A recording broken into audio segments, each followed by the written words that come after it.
بسم الله الرحمن الرحيم الحمد لله رب العالمين وفيك الددك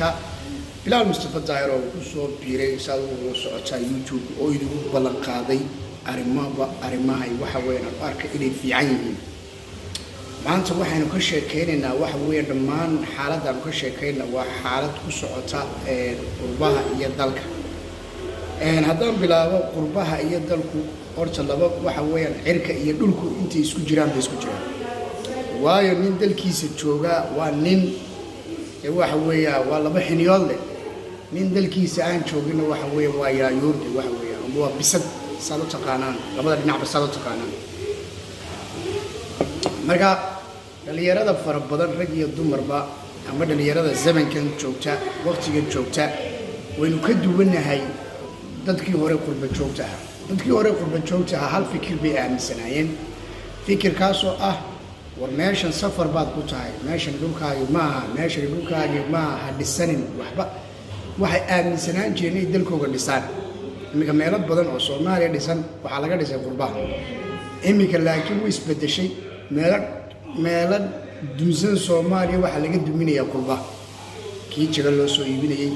kii dhinacan balaayo ka waday kii dhinacan wax ka dirayay reerka ku duula waxaan wixii la isbedelay marka waxaan leeyahay dhalinyarada iyo cid kasta weynaynu isku daynaa inaynu bal garanno meeshan inay dalkeena ahayn waxaad arkaysaa dad waxa weeyaan sharaxday qaar iska digay baad arkaysaa hadhow toolo markay weynaadaan oo waxa weeyaan si fiican u weynaadaanna waxay samaynayaan backinina loo dhiibaya markaa qurbuhu dhib badan buu leeyahay qurbuhu hawlo badan buu leeyahay waad aragtaa qofku markuu wadankiisa joogo waxyaalo yar baa ku koobnaanaya waxyaalo yar baa ku filnaanaya laakiin qofku markaanu waxa weeyaan qurbaha joogo dee taayada iga warmi maayo waxaynu soo taaribnay iyo hadafkeenu soo taaray qaar badan baa markay garan waayaan oy fahmi waayaan is-aaminsiiyeen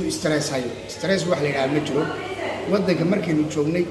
stress maynu maqli jirin wax stress lahay ma jiro stresska laguu sheegayaana waxaad heli kareen oo isku mashquulisay haddaad sharci weyday waa isku mashquulisay haddaad shaqo weydaa isku mashquulisay haddaad guur weydaa isku mashquulisay haddaad nolol weydaa isku mashquulisay ha isku mashquulin noqon markaa qofku mar kasta meesha kastuu tago qofku inaad noqoto qof waxa weeyaan iska faraxsan waayo risiqa ilaahay baa subxaana wa tacaala qoraa meel walbuu yaala in allaha yarsuqu man yashaa bigayri xisaab ilaahay dadka bilaa xisaab buu arsaaqaya meel kasta way taalaa noloshu meel kasta arsaaqadu way taalaa meel kasta guushu way taalaa meel kasta farxaddu way taalaa meel kasta gobonimadu way taalaa laakiin waynu ka fikir duwanahay dadkii inaga horeeyey iyo dadka dambe maanta maxaynu uga fikir duwanahay su-aal u baahan in la isweydiiyo waxaynu uga fikir duwanahay inagu ma fikirno haddaynu xaafadda biilka yar u tuurno cid kale ma naqaano oo guryaheena gijo qurux badan iyo waxyaalo yar guryaheena ku jira waxa weeye gaaladu leedahay aan hagaajino gol ku xidhanno waxyaalo yar soo dhigano faraawile soo dhigano kolba gijada bedelno kolba TV soo dhigano sidii dalkeena ay tahay wax kale ma naqaano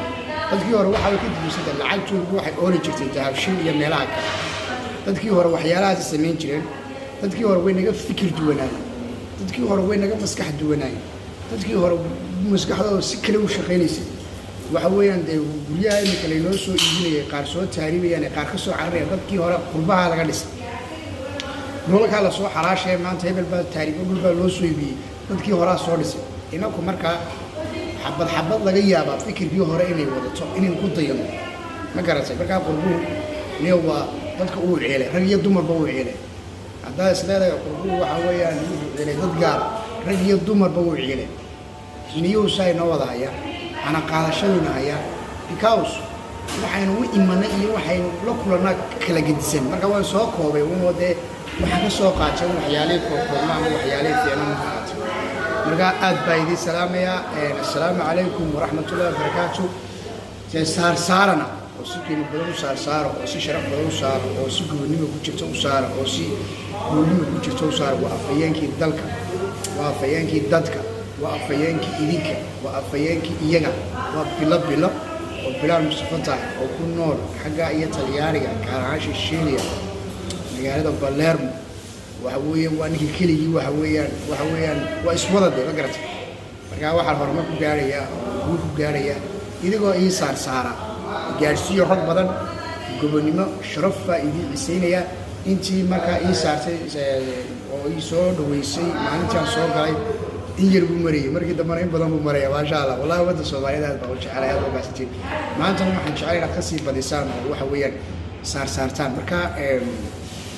fiidowgan waan soo gelinayaa mar dhow kuwa kalena insha allah waan soo gelin doonaa aadna waa idiin salaami doonaa waxaana dhalinyarada siinayaa tale iyo tusaale guul iyo gobonnimadu waxay ku jirtaa inaynu hore u socono meel walba waxa weeyaan noloshu way taallaa meel kasta way taallaa laakiin adigu saad hankaaga ka dhigto ma garatay